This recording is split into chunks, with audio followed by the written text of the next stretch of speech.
Bismillahirrahmanirrahim. Assalamualaikum warahmatullahi wabarakatuh. Alhamdulillahirrahmanirrahim. Wassalatu wassalamu ala asyrafil anbiya'i wal mursalin wa ala alihi wa sahbihi ajma'in. Assalamualaikum warahmatullahi wabarakatuh. Terima kasih saya ucapkan kepada Yang Penganjur Fakulti Pendidikan Universiti Kebangsaan Malaysia kerana telah memberikan saya peluang untuk memberikan perkongsian mengenai amalan siasat terbaik yang telah kami laksanakan di sekolah dalam seminar Kebangsaan Pendidikan Negara 2021 SKEPN 2021. Terima kasih juga kepada Jabatan Pendidikan Wilayah Persekutuan Putrajaya, Tuan Pengetua Cemerlang SMK Putrajaya, Tuan Jamaluddin bin Yusof, juga kepada Penolong Kanan Hal Ehwal Murid, Tuan Haji Abdul Rashid bin Zainal, serta semua sahabat rakan sekerja yang banyak membantu dalam memberikan idea ketika membina seterusnya menjadikan proses dokumentasi amalan terbaik ini. Alhamdulillah, bersyukur kehadrat Ilahi kerana diberikan nikmat kesihatan dan kesempatan untuk saya Aslam Farah binti Slamet, wakil kepada sahabat-sahabat sepengkaji bagi membentangkan hasil kajian tindakan kami yang bertajuk pelaksanaan e-usrah di musim pandemik dapat meningkatkan sahsiah dalam kalangan murid. Semoga dengan perkongsian ini dapat sama-sama kita aplikasikan dalam meningkatkan kualiti amalan guru, insya-Allah.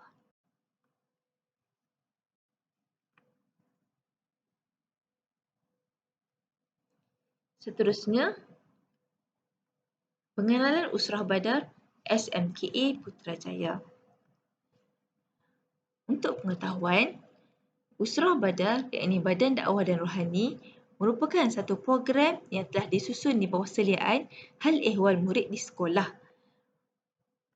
Program ini secara umumnya telah dijalankan 2 kali sebulan, tidak termasuk tempoh cuti sekolah atau peperiksaan tahunan yang telah disusun oleh pihak sekolah.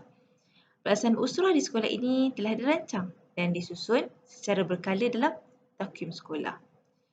Pengisian usrah dilaksanakan ini juga adalah merupakan gabungan 2 silibus, iaitu silibus Usrah Badar dan silibus modul sumur yang telah diperkenalkan oleh Kementerian Pelajaran Malaysia.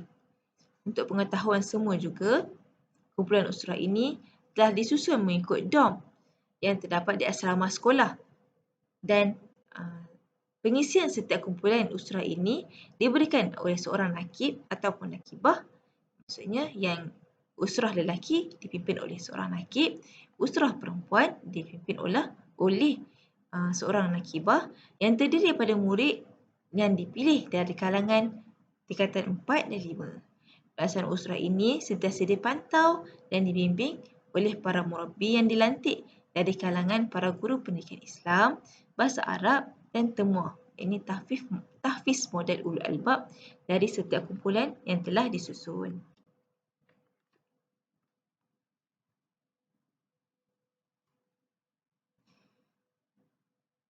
Permasalahan. Dunia kini dikejutkan dengan munculnya virus baharu yang mempengaruhi secara dramatik semua aspek kehidupan seharian kita. Sebagai tindak balas situasi ini, kerajaan telah memberi arahan Perintah Kawalan Pergerakan ini PKP dengan mengarahkan penutupan semua institusi pengajian dan membatalkan semua aktiviti perhimpunan besar, co-curriculum, sukan dan sebagainya. Hal ini menyebabkan institusi pendidikan ataupun pengajian bergerak ke arah pembelajaran jarak jauh. Pelaksanaan usrah yang pada asalnya dilaksanakan secara bersemuka juga terpaksa ditangguhkan. Namun, pengajaran dan pembelajaran tetap perlu diteruskan. Akan tetapi, semasa PDP dijalankan, terdapat beberapa permasalahan yang berlaku. Antaranya adalah yang pertama, ketidakhadiran murid. Terdapat sebahagian murid yang tidak menghadiri ke kelas PDPR. Ada yang datang, kadang-kadang datang, kadang-kadang tak datang. Ada yang lama tak datang. Dan kedua, mengenai tugasan. Ada murid yang tidak melaksanakan dan menghantar tugasan yang diberikan. Ada yang menghantar lambat dan ada yang tak menghantar langsung. Dan yang ketiga, terdapat respon sebahagian murid dan sebahagian murid tidak memberikan sebarang respon sepanjang PDPR dilaksanakan. Dan yang keempat berkaitan dengan pemantauan, tiada peringatan dan pemantauan dari pihak sekolah secara rasminya. Menghadap kepada permasalahan ini, penghayatan kepada amalan beragama seperti solat berjemaah, memberi salam, menghormati guru, juga ibu bapa perlu dikekalkan. Proses tarbiyah yang menghasilkan sah-siah unggul murid dan kemudian murid tidak boleh terhenti. Murid perlu dibentuk untuk bertanggungjawab ketika belajar dan disiplin diri dalam pembelajaran atas standard ini. Jadi, sebabkan masalah berlaku, jadi kami melaksanakan dua objektif kajian. Yang pertama, berkaitan dengan sah-siah murid, iaitu kami ingin membantu mengekalkan kecembalangan sah-siah murid melalui pendekatan usrah dalam talian. Yang kedua, berkaitan dengan amalan guru, iaitu kami ingin menambah baik amalan guru dengan mengekalkan kecembalangan sah-siah murid melalui pendekatan usrah dalam talian.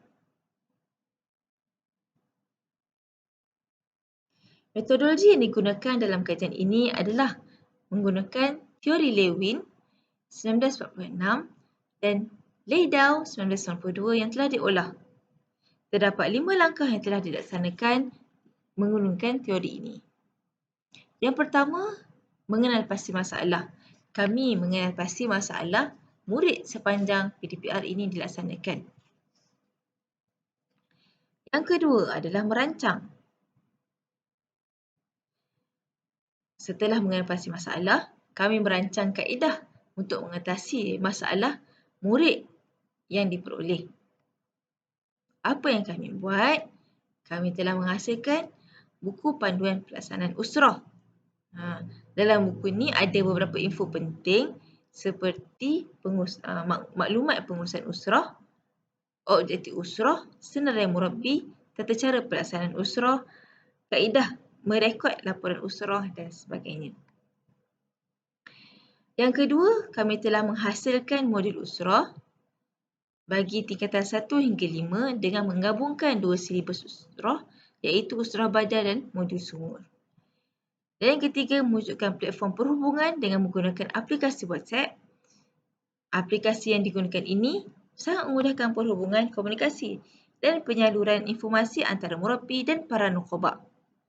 Sebarang permasalahan dan pengumuman penting boleh dikongsikan dalam grup ini. Alhamdulillah, dilihat platform yang diwujudkan ni memang sangat bermanfaat kepada para nukhaba dan para murabbi. Yang ketiga adalah kami bertindak dengan melaksanaan e-usrah.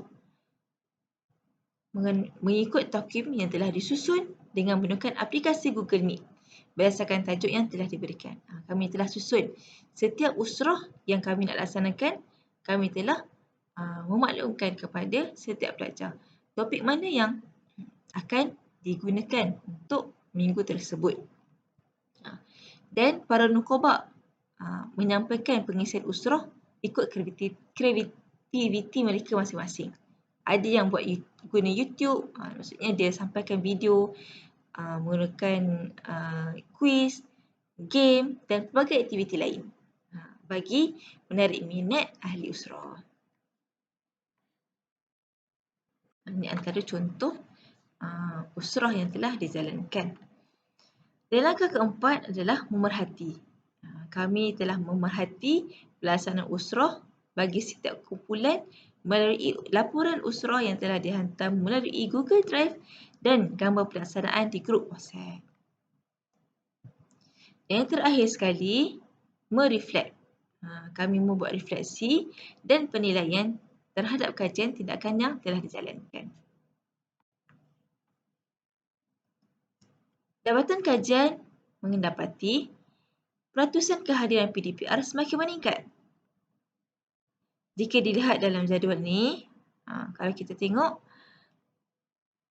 Bermula April sehingga Mei, peratusan kehadiran murid adalah pada tahap 70 hingga 80%.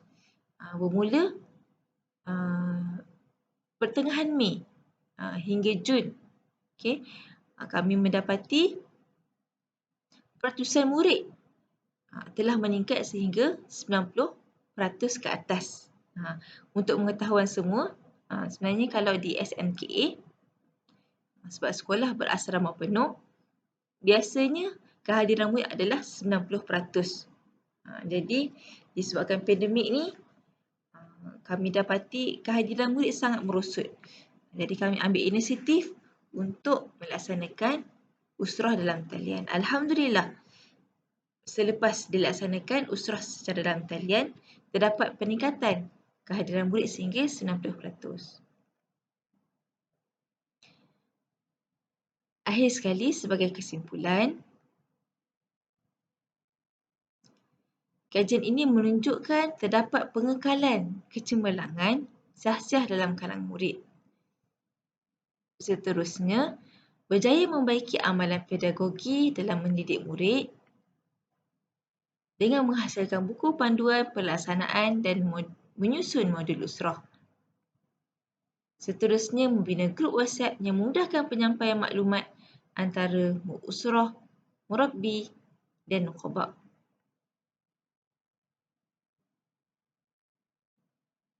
Yang terakhir sekali, satu inovasi dalam penggunaan syah-syah murid di era pandemik COVID-19 berjaya dilaksanakan.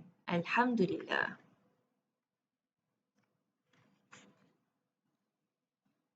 Sebelum saya mengakhiri pembentangan, dengarkan dari saya beberapa kelakon pantun.